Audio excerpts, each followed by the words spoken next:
Bonjour Sheila Nori. Bonjour Jérôme. Merci d'être avec nous. Vous êtes la présidente de l'association Afghane de France. Les auditeurs du 13-14 et de France Inter vous connaissent bien, vous ont régulièrement entendu, écouté avec attention sur notre antenne ces derniers mois, ces dernières années, alerté sur le sort fait aux Afghanes par les talibans. Vous n'étiez pas retourné en Afghanistan depuis 2017. Vous avez pu y retourner ces derniers mois pendant 2 semaines. Vous allez nous raconter ce que vous avez vu en Afghanistan. Évidemment, votre témoignage est rare. C'est pourquoi nous vous avons invité aujourd'hui dans ce 13-14. Je voudrais inciter aussi les auditeurs qui le souhaitent à vous appeler 01 45 24 7000. Vous passez aussi via l'application Radio France pour échanger avec nous au sujet de la situation en Afghanistan. Mais on est évidemment interpellé par ce qui se passe en Iran, par cette guerre qui a éclaté entre Iran et Israël, les bombardements américains aussi décidés par Donald Trump ce week-end sur des sites nucléaires iraniens, parce que l'Afghanistan, le pays d'où vous êtes originaire, Sheila Nori, a aussi connu des bombardements américains. Comment est-ce que vous avez accueilli cette information ce week-end? L'Iran et ses sites nucléaires bombardés par les Américains. Je l'ai très mal accueilli parce que pour enlever un régime, on est en train de bombarder toute une population, parce que moi-même j'ai des amis dont la famille est toujours sur place et qui ont pensé que la famille était décédée. Au final, aujourd'hui, miracle des miracles, on a du nouveau, ils sont en vie. Mais il faut savoir que là, la ville d'Ispahan, principalement, il y a eu énormément de décès. Donc, moi, je ne cautionne pas du tout ce que font les Américains pour enlever un régime. En fait, ils tuent toute une population. Y compris quand c'est un régime qui réprime sa population. C'était le cas des talibans en Afghanistan. C'est le cas, et on le sait, du mouvement des mollahs de la République islamique d'Iran, qui a réprimé, on l'a dit, à quel point, le mouvement Femmes, Vie, Liberté il y a quelques années. Bien évidemment, je suis de tout cœur avec le peuple, avec toutes les femmes qui ont été, on va dire, tuées, assassinées par ce régime de Mollah. Mais de là, ce qui se passe depuis 3 jours, maintenant, il faut savoir que ça continue de bombarder. C'est la population civile qui est en train de mourir. Et ce ne sont sûrement pas les Mollahs. D'accord, il y a une petite partie de Mollahs, mais il y a une grande majorité de civils qui sont en train de se faire bombarder, qui meurent. Vous ne pensez pas que ça peut entraîner la chute du régime de Téhéran, et qu'une éventuelle chute pourrait être un bienfait pour la population iranienne? Un bienfait, quand on voit l'exemple de ce qui s'est produit en Afghanistan, c'est que le problème avec les Américains, c'est que quand ils essaient d'aider les pays comme l'Iran, l'Afghanistan, c'est au détriment de la population, puisqu'ils essaient ensuite d'importer leur mode de vie occidental. On ne peut pas, dans des pays musulmans comme l'Afghanistan ou l'Iran, imposer cette façon de vivre. En fait, il faut plutôt s'adapter à la population une fois qu'on les libère de ces régimes en question. Ça ne veut pas dire cautionner la répression, qu'on soit bien clair. Mais je suis tout à fait claire. Je suis anti-Mollah, je suis anti tout ce qui est terrorisme, tout ce qui est obscurantisme. Sheila Nori, je le disais, vous revenez d'Afghanistan, vous présidez l'association Afghane de France. La dernière fois que vous étiez rendu en Afghanistan, c'était en 2017. Donc à l'époque, les talibans progressaient, mais ils n'avaient pas encore pris le pouvoir à Kaboul comme ils l'ont fait en 2021. Vous rentrez de Kaboul. Quel changement majeur vous a frappé dans le pays? Qu'est-ce qui vous a saisi à la traversée de ce pays? Vous êtes allé à Kaboul, mais pas uniquement. Pas uniquement. J'ai fait plus de 5000 kilomètres en 14 jours. Donc, le changement qui était frappant, c'est que j'ai quand même vu des femmes au travail. C'est-à-dire, dès que vous arrivez à l'aéroport de Kaboul, vous voyez que les guichets immigration sont tenus par des femmes. Donc, c'est une très, très belle surprise. Et vous pensiez ne pas en voir du tout? Non, parce que c'est pas ce que les médias nous rabâchent à longueur de journée. Enfin, le peu de fois où on a cette chance d'apparaître dans les médias, c'est que moi, je pensais arriver dans un pays de barbus avec des femmes en laisse qu'avec des marames. Et bonne surprise, ce n'est pas ce que j'ai vu. Et les femmes que j'ai pu rencontrer m'ont dit, j'ai dit, mais je pensais que je n'allais voir que des femmes en burqa. On m'a dit, tu ne comprends pas, c'est notre forme de résistance à nous. Nous avons tenu tête à ce régime. Et c'est ça qui est magnifique. Ce que l'Occident ne sait pas, c'est que ces femmes tiennent. Donc vous avez vu, il y a une répression des journalistes. Vous avez vu à Kaboul, en tout cas, des signes de résistance de la part des femmes? Pas qu'à Kaboul, puisque j'ai voyagé à travers un petit peu le pays. À Kandahar, j'ai vu la même chose. À Jalalabad, à Herat, à Bamiyan, voilà.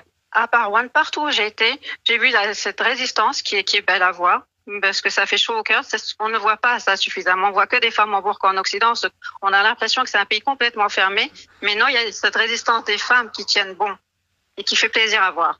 lorsque l'Afghanistan et le régime des talibans communiquent sur l'interdiction, par exemple, aux femmes de poursuivre des études médicales, chez la Nouri, on relaye cette information qui vient d'Afghanistan. Il y a aussi des études, il y a aussi des interdictions qui viennent d'Afghanistan et une répression vis-à-vis des femmes. Donc vous n'avez pas constaté ça ? La répression est totale, bien évidemment, au niveau des études. Bien évidemment, je n'ai vu personne aller dans n'importe quelle école. Ça, c'est vrai que toutes les femmes que j'ai pu interviewer m'ont dit exactement toute la même chose. Elles vont très mal psychologiquement parce qu'elles ne sont autorisées à rien faire du tout.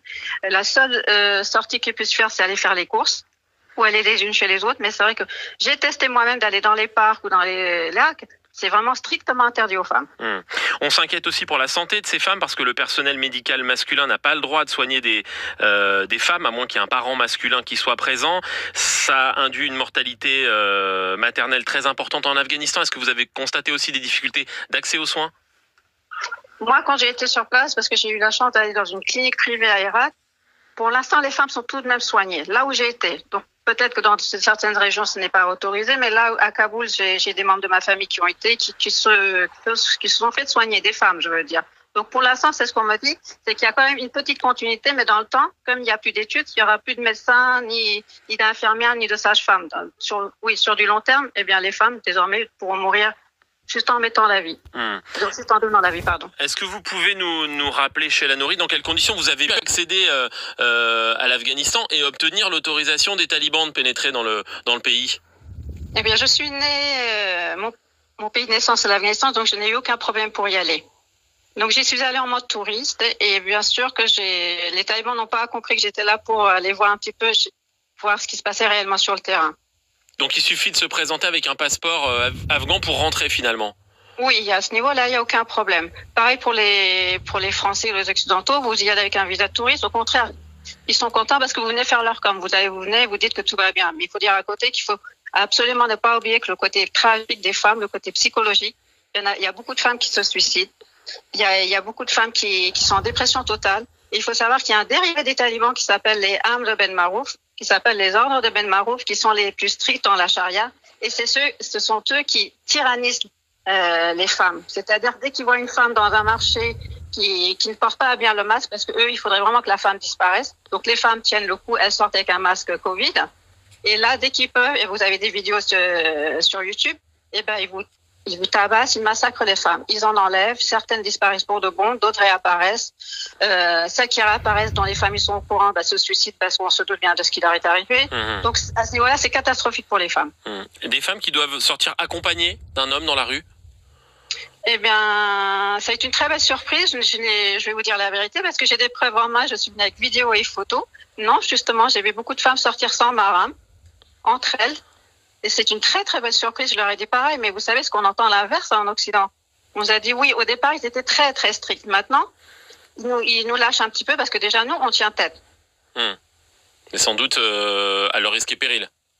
À leur risque et péril, ça dépend sur qui on tombe. Comme on dit, dans les grandes villes, c'est vrai qu'il n'y a pas trop de problèmes, mais dans les petites, en fait, j'ai fait vraiment un tour d'un petit peu de l'Afghanistan. J'ai vu le même constat partout, qui est belle à voir, j'ai envie de dire. C'est un très beau constat, pardon. Une forme de résistance de la part des femmes, et les talibans, quelque part, sont obligés de lâcher un peu parce que les femmes tiennent tête. Vous avez pu discuter avec des jeunes filles notamment, qui ne peuvent pas aller à l'école après 13 ans. Oui, j'ai fait monter dans ma voiture à Bamiyan 3 petites de 8 ans, à qui j'ai posé la question qu'est-ce que vous voulez faire dans le futur. Ils m'ont dit on veut tous devenir des médecins. Et j'avais la larme à l'œil parce qu'on ne sait pas ce que va donner le futur avec ce régime. Et puis des jeunes filles de 12-13 ans, une qui m'a dit tu sais, j'ai encore une année d'études après, je deviendrai une moins que rien. L'autre de 13 ans qui dit d'ici de quelques mois c'est fini. Après, je vais être obligée de juste prendre des cours de madrasa pour sortir, avoir une vie, on va dire, un peu normale. Et toujours en larmes parce que en fait, vous savez, il n'y a pas d'avenir. Tout dire. Mais qu'est-ce qu'elles deviennent ces jeunes filles après 13 ans chez la Nouri ? Qu'est-ce qu'elles font ? Alors, celles dont les familles sont en manque d'argent, les jeunes filles sont mariées très tôt. D'autres, eh bien, elles passent leur journée à devenir les petites bonnes des voisins et des voisines. Mariées très tôt, ça veut dire quoi ? Ça veut dire 13 ans, 14 ans ? Oui, même bien avant. Je suis allée dans une famille, il y avait des enfants qui dormaient par terre. On m'a dit, alors, tu vois, ma petite fille de 1 an, elle est déjà promise en mariage. Je la regarde, j'ai pleuré. J'ai dit, qu'est-ce que tu es en train de me dire ? Elle me dit, là, ma petite de 5 ans, elle est promise en mariage. Et celle de 10 ans, elle va bientôt partir se marier. fait, ce sont des choses horribles en tant que parent quand vous entendez ça. Vous avez aussi pu accéder à des camps de réfugiés. Il y a énormément d'Afghans qui sont réfugiés au Pakistan et les autorités pakistanaises ont décidé il y a quelques semaines d'expulser les Afghans pour qu'ils retournent dans leur pays. Ça concerne des centaines de milliers de personnes. Vous avez pu accéder à ces camps ? Oui, j'ai pu accéder au camp de Torkham qui se trouve qui est la ville frontière avec le Pakistan, et également au camp d'Islam Kala qui est la ville frontière avec l'Iran. Donc à Torkham, oui, ils m'ont autorisé à aller interroger 2 chefs de famille, pas plus. Donc ils m'ont juste questionné pourquoi d'abord tu veux les interviewer. Je dis parce que je voudrais savoir comment ils sont traités. Ils ont été traités par le gouvernement pakistanais. Donc ça allait dans leur sang, donc ils m'ont autorisé. Donc les 2 chefs de famille que j'ai pu interroger m'ont expliqué qu'en fait, ils vivaient au Pakistan depuis 20-30 ans, chacun, et qu'ils étaient en règle, ils avaient des papiers, et que voilà, le gouvernement leur avait envoyé une date butoir pour partir. Alors, il y en a un qui est parti avant la date butoir, l'autre qui a été battu bien avant, il a été obligé de partir. Donc, ce qu'il faut savoir, c'est qu'arrivé devant la frontière, il y a un amas d'Afghans, ils peuvent pas tous passer parce qu'en fait, il faut tous qu'ils payent. En plus, ils sont rackettés. Ils sont rackettés par qui pour passer la frontière ? Par les frontaliers. Par les frontaliers. Mais oui. par les frontaliers, ça veut dire des gardes frontières, pakistanais, oui. afghans ? Pakistanais. Non, pakistanais. Ça, c'est ce que les talibans m'ont confirmé. Ils m'ont dit, regarde, le peu de gens que tu vois, c'est parce que derrière, il y a un amas de gens. Le Pakistan refuse de les dépasser tant qu'ils ne donnent pas l'argent. Est-ce qu'il y a des ONG sur place ? Est-ce qu'il y a un secours quelconque ? À Torkham, alors j'ai vu l'UNICEF, j'ai vu beaucoup d'ONG, les logos, mais j'ai pas vu d'étrangers. C'était détenu que par des talibans. D'un mot, Sheila Nouri, comment vous voyez l'avenir de l'Afghanistan dans les prochains mois, dans les prochaines années ? Si les talibans ne lâchent pas avec l'éducation des jeunes femmes, ça va aller de pire en mal pour les femmes en question, parce que je vous dis, elles vont toutes très très mal psychologiquement. Beaucoup ne demandent qu'une chose désormais, c'est de quitter le pays. Parce qu'ils se disent, tu vois bien le pays dans lequel nous sommes, nous n'avons pas d'avenir. Merci Sheila Nouri pour ce témoignage en direct sur France Inter, présidente de l'association afghane de France, vous qui revenez d'Afghanistan après un séjour, une mission de 2 semaines.